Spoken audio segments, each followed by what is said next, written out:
歡迎收睇布丁哥哥。今日就同大家整個一個嘅環保玩具。我哋今日會用磁石嘅原理做玩具。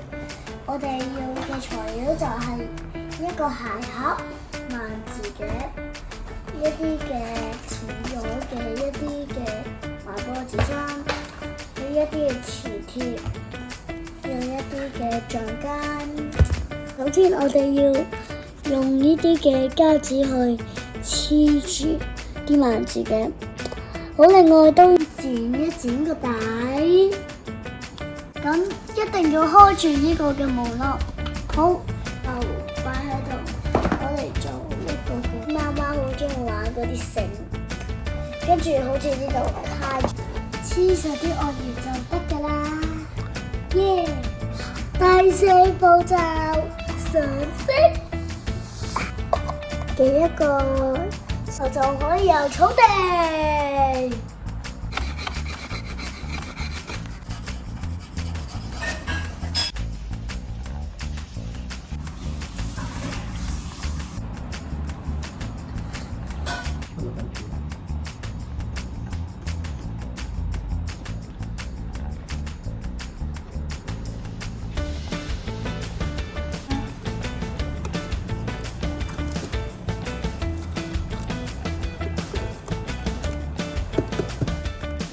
你想做唔同特別嘅嘢做？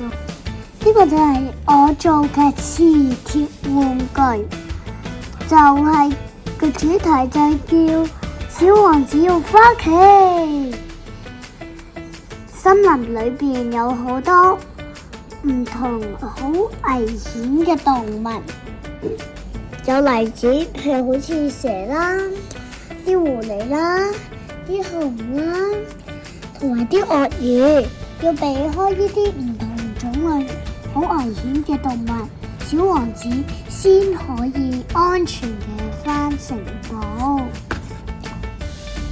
好，我依家開始，首先要喺起點行中，好，唔可以喺呢度出貓嘅，我應該喺一個 start 字。好，3、2、1開始。呢隻狐狸好惡啊！好彩冇俾人食。呢隻鱷魚真係瞓緊覺。真係好險啊！呢隻鱷魚都係瞓緊覺。呢蛇真係，真係好險啊！先可以返屋企。如果大家有興趣玩呢個遊戲嘅話，就可以玩嘅。